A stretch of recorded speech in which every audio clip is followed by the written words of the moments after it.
আসসালামু আলাইকুম এভরিওয়ান। যদিও আমার রুম ট্যুর অথবা পড়ার টেবিল নিয়ে কোনো ভিডিও করার কোনো প্ল্যান ছিল না, বাট কমেন্টগুলো দেখে মনে হলো একবার একটু ট্রাই করি। এমনিতে আমার রুমে আসলে দেখানোর মতন ওরকম কিছু নেই, আর আমি ওভাবে অত গুছিয়েও রাখতে পারি না।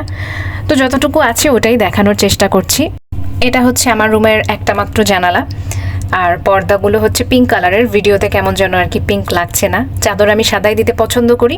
নিচে আরও একটা চাদর থাকে, রাতেরবেলা আমি ওটা তুলে তারপরে ঘুমাই। দিনের বেলা সাদা চাদর দিয়ে একদম বিছানাটা টান টান করে রাখি। তাহলে হয় কি যে মানে ওই যে পড়ার মধ্যে হাই আসলে আমরা বারবার গিয়ে বিছানায় শুয়ে পড়ি, অনেকেই আছে এরকম, আমি নিজেও ছিলাম। তো বিছানাটা ফিটফাট করে রাখলে বিছানায় আর কি শোয়া হয় না অতটা। তো এটাই আমার মনে হয় একটা লাভ। এটা আমি ওয়ালে করে রেখেছি হচ্ছে মাঝে মাঝে মনে করেন পড়াশোনার মধ্যে একটু ডিপ্রেশন চলে আসলে তখন কাইন্ড অফ কিছু কিওয়ার্ড যে দেখলে মাথাটা ঠান্ডা হয় এরকম।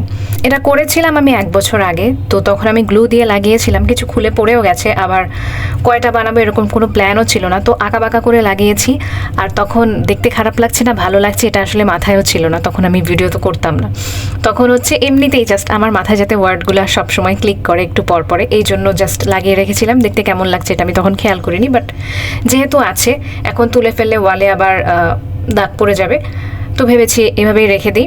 আমি নিজে আসলে ওভাবে খুব গুছিয়ে কাজ করতে পারি না, বা রুমটাও আমি ওভাবে গুছিয়ে রাখতে পারি না, কিন্তু আমার একটা ফেভারিট ইউটিউবার আছে। তো ও হচ্ছে 5th ইয়ার মেডিকেলে পড়ে, একটা ইন্ডিয়ান স্টুডেন্ট।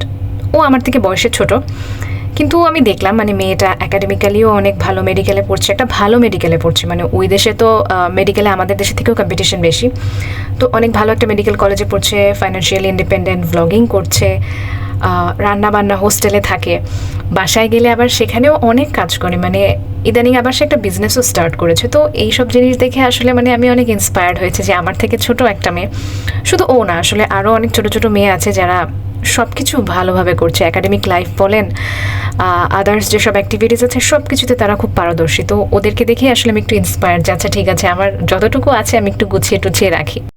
মানে ওদের কাছে আমি দেখেছি যে ওরা হস্টেল রুমটাও অনেক সুন্দর করে গুছিয়ে রেখেছে, বাসা তো ওরা গুছিয়ে রাখে। এখন আমার স্টাডি টেবিলটা দেখাবো। ওই দিন লাইভেও কয়েকজন দেখতে চেয়েছিলেন, বাট ক্যামেরাটা এমনভাবে সেট করা ছিল আসলে আমি দেখাতে পারিনি।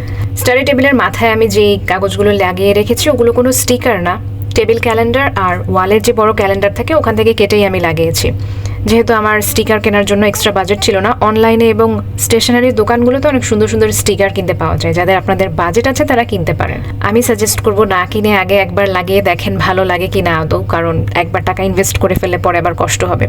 আর এই কাগজগুলোতে আমি লিখে রেখেছি যে ফার্স্ট আমি বিসিএসটা কমপ্লিট করব, যদি হয়তো হবে, না হলে এরপর আমি আবার মাস্টার্সের জন্য প্রিপারেশন নিব বাইরে। এরপর আমি পিএইচডি করবো কিনা জানি না, বাট লিখে রেখেছি এই দুইটা করতে করতে যদি আমার পিএইচডি করার এনার্জি চলে আসে তাহলে তো ভালো, আর না আসলে নাও করতে পারি, জানি না। এগুলো লিখে রাখার একটা মেইন কারণ হচ্ছে পড়াশোনা করতে বসলে অনেক সময় মনে হয় না যে পড়তে ইচ্ছা করছে না, তখন আর কি ভাবি যে আচ্ছা পড়াশোনা তো আরও অনেক বাকি আছে, সবে তো শুরু করেছি, এজন্য লিখে রাখি। আর যদি আগামী 40-50 বছর বাঁচি, এতদিন বাঁচবো কিনা জানি না, যদি বাঁচি তাহলে কি কি ল্যাঙ্গুয়েজ শিখবো ওটারও আমি একটা লিস্ট করে রেখেছি, চোখের সামনে থাকলো। মানে আমরা আসলে সবাই অনেক সময় নষ্ট করি, এই জিনিসটা আমিও করি, বাট ওইটা থেকে মানে মাথায় যাতে বারবার ক্লিক করে যে আচ্ছা আমি এই কাজগুলো করব, ওই কাজগুলো যাতে করার জন্য সময় বের করি, এই জন্য লিখে রাখি। আর আমার মোটো হিসেবে আমি লিখে রেখেছি যে আমি এখন অ্যাভারেজ স্টুডেন্ট থেকে একটু বেটার হওয়ার ট্রাই করব, আর রিলিজনের দিকে আর একটু খেয়াল রাখবো। এইসব জিনিসই হচ্ছে আমি ওয়ালে লিখে রেখেছি যাতে আমার মাথায় সবসময় জিনিসগুলো থাকে। ডায়েরিতে লিখে রাখলে আসলে সবসময় খুলে উল্টানো হয় না, ওয়ালে লেখা থাকলে রোজই একবার চোখ পড়ে, অন্তত দিনে একবার হলেও দেখা হয়। আমার মনে হয় যে এই জিনিসটা অনেক বেশি এফেক্টিভ। যেটাকে আমি স্টাডি টেবিল হিসেবে ইউজ করছি এটা আসলে কম্পিউটার টেবিল, অটোবির একটা কম্পিউটার টেবিল।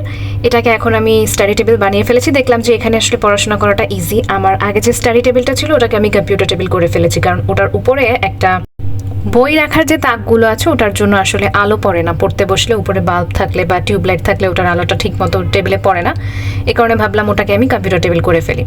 এই হচ্ছে আমার সেই পড়ার টেবিলটা, এটাকে আমি এখন কম্পিউটার টেবিল হিসেবে ইউজ করি।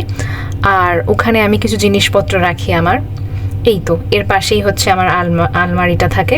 আলমারির মধ্যে বই খাতা থেকে শুরু করে সব কিছু একটা জায়গায় রাখি। তো এইটুকুই ছিল আমার রুমে দেখানোর মতন। আলহামদুলিল্লাহ আই এম হ্যাপি যে আমার একটা রুম আছে সেপারেট পড়াশোনা করার জন্য। অনেকের মেসে থেকে হোস্টেলে থেকে অনেক কষ্ট করে হচ্ছে পড়াশোনা করতে হয়, এই জন্য আমি আসলে খুবই গ্রেটফুল। আর যার রুম আমার থেকে ভালো সেও অবশ্যই গ্রেটফুল হন আমার রুমটা দেখে অন্তত, আর যার নেই সেও গ্রেটফুল থাকেন, কারণ আপনার জীবনে আসলে অনেক ভালো কিছু আসতে যাচ্ছে। আল্লাহ হাফেজ।